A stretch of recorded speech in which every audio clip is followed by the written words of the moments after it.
우리 세계입니다. 수메르의 문자는 설형 문자죠. 이 설형이라는 것은 쐐기 모양이라는 뜻인데요.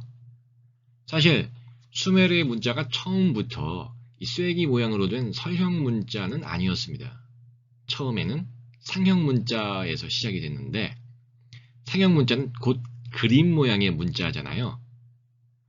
이 상형 문자의 형태를 가진 문자가 기원전 3500년경부터 수메르의 한 도시국가였던 우르크에서 시작됐습니다. 그런데 이 상형 문자든 설형 문자든 축축한 점토판에 갈대로 만든 펜으로 문자를 기록했고요.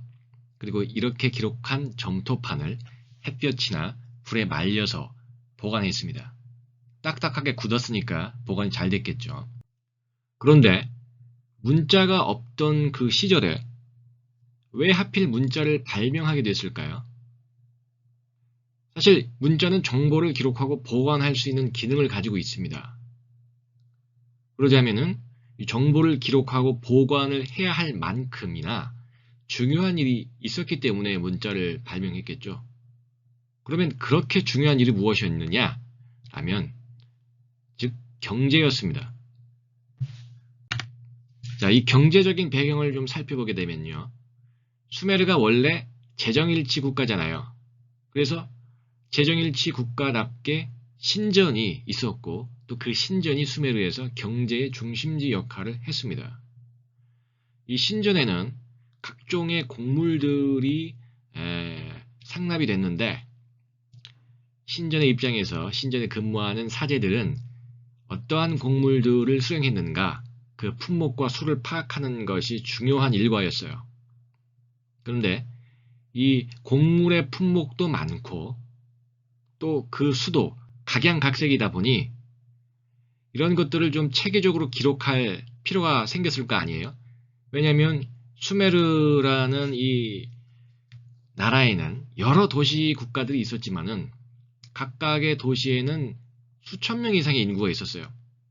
또 경우에 따라서 수만 명인 경우도 있었는데 여하튼 이렇게 많은 사람들로부터 곡물이 이렇게 상납이 되면은 그 품목과 수를 부호로 기록해서 회계를 처리할 필요가 있었던 거죠. 그래서 보리, 소, 양 등과 같은 품목과 또 그 수를 부호로 기록하기 시작한 겁니다. 그리고 이 부호가 상형 문자였는데 이렇게 상형 문자에서 출발한 수메르의 문자가 이후에 점점 간결하게 개량이 되면서 설형 문자로 변화하게 된 겁니다. 이 설형 문자가 상형 문자에서 개량돼서 간결해지기는 했다고 하지만 사실은 한글 한자라든지 알파벳 룬 문자라든지 기타 문자와 비교하면 좀 복잡한 게 사실입니다. 그래서 문자를 학습하는 데 필요한 교육 시간이 그만큼 길어질 수밖에 없었고 또 그러다 보니까 서기 등 소수의 계층이 지식을 독점할 수밖에 없었습니다. 상인도 회계적인 목적을 위해서 설형 문자를 사용하긴 했는데 그 밖에 대부분의 주민들은 이 설형 문자에 대한 지식을 갖추지 못했습니다. 기원전 2500년경에 이미 수메르 전역에 학교가 존재했거든요. 이 학교에서 학생들에게 설형 문자를 가르쳤습니다. 그런데 교육 방법이 상당히 단순했어요. 단순 암기와 체벌을 동원한 교수법이 전부였는데요. 그러다 보니까 학생들이 밤낮으로 교육을 받으면서 매를 맞는 일이 좀 다반사였습니다.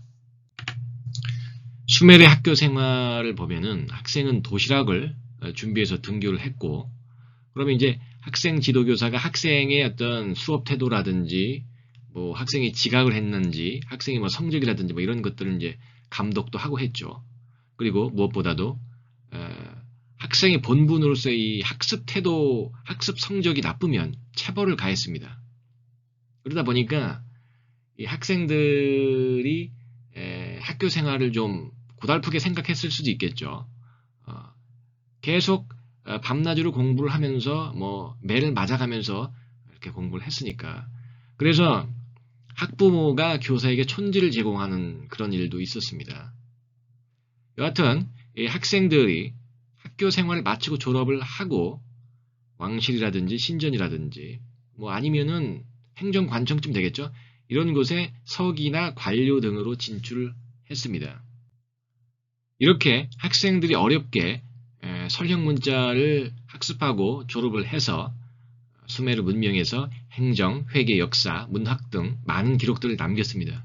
그리고 대표적으로 잘 알려져 있다시피 길가메기 서사시라든지 수메르 왕명록과 같은 그런 기록도 남아있죠.